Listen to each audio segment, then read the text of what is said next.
Please welcome কাজু।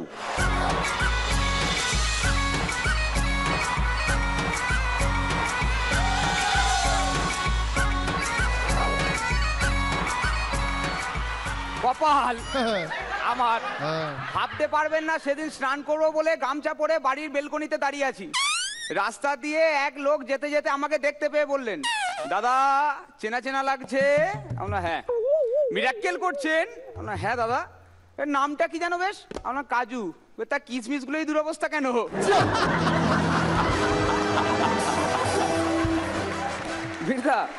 পৃথিবীতে সব থেকে বেটে কে জানেন? কে? আমার পাড়ার মুন্নাদা। ভাবতে পারবেন না এতটা বেটে বৃষ্টি পড়তে শুরু করলে সবার শেষে জানতে পারে বৃষ্টি পড়ছে। বুদন দা সেদিন আমাকে বলল, শোন মদ খাওয়ার জন্য কাউকে জোর জবস্তি করবি না। কেন, সে বিগড়ে যাবে? না রে, যে জোর জবস্তি করবে তার ভাগে কম পড়ে যাবে। তো বুদন দা কাস্টমার কেয়ারে ফোন করেছে, ওদিক থেকে মহিলা কণ্ঠ, for Bengali press 1, for English press 2। বুদন দা, ওরে বেটি বাঙালি বলে একটা কম দিচ্ছ? তো এই বুদন দা আর্মিতে চাকরি পেয়েছে। তো ওখানে যিনি ভদ্রমহিলা রান্না করেন উনি বুদন দাকে এসে বললেন, আচ্ছা দাদা আপনি কতদিন আগে একটু আদর ভালোবাসা টালোবাসা করেছেন? বলে আমি 1955। বাবা, সে তো অনেক দিন আগে। তাই চলুন না আজকে আমি আর আপনি একটু আদর ভালোবাসা টালোবাসা করি। আবার এখন 2014, সবে 8:14 বাজে। তো বুদন দা একটা হোটেলে ঢুকেছে, গিয়ে দেখে একটা বোর্ডে লেখা আছে হাতে গরম পরোটা 60 টাকা, হাতে গরম রুটি 40 টাকা, হাতে গরম আদর 20 টাকা। বুদন দা এদিক ওদিক তাকিয়ে এক ভদ্রমহিলাকে দেখতে পেয়ে বললেন, এই যে শুনুন, আপনি কি সেই ভদ্রমহিলা যিনি হাতে গরম আদর দেন? বলে হ্যাঁ। যান ভালো করে হাতটা ধুয়ে আমার জন্য রুটি নিয়ে আসুন।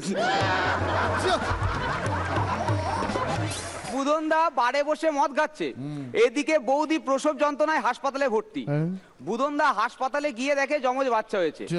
আনন্দে ছুটতে রিসেপশনের কাছে এসে বলল, দাদারা সবাই শুনুন, আমার যমজ বাচ্চা হয়েছে। ও এখানে দাদারা কোথায়? এই ঘরে তো আমি একা। ও তাহলে ভুলে গেছে, আরেকবার দেখে আসি।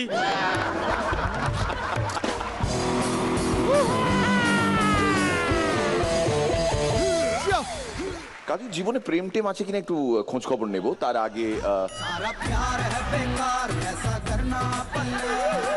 ও আচ্ছা রনিদা।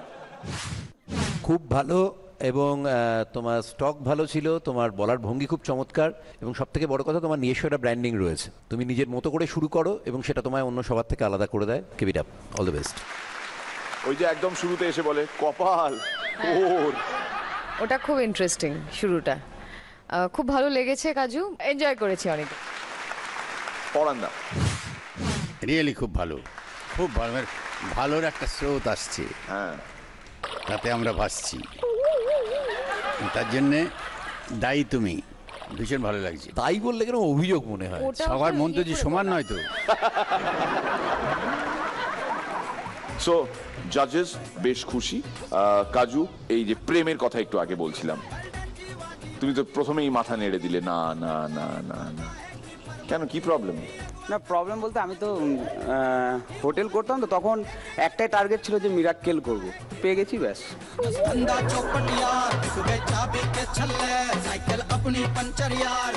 জীবনে প্রেমের কোনো দরকার নেই? দরকার আছে, কিন্তু প্রায়োরিটিতে সময় কোথায়? না কিন্তু এরকম কি মনে হয় না যে প্রেম করলে কাজুর পারফরমেন্স আরো বেটার হবে, আরো বেটার হবে, আরো বেটার হবে?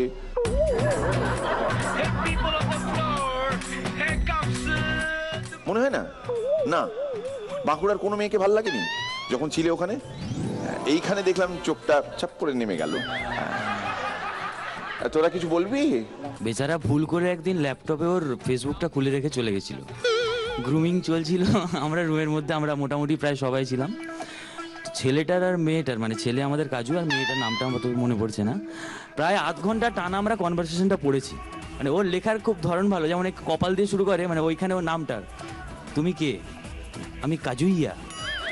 কাজুইয়া মানে লিখেছে ওইভাবে, কাজুইয়া। আচ্ছা, তুমি এখন কি করছো?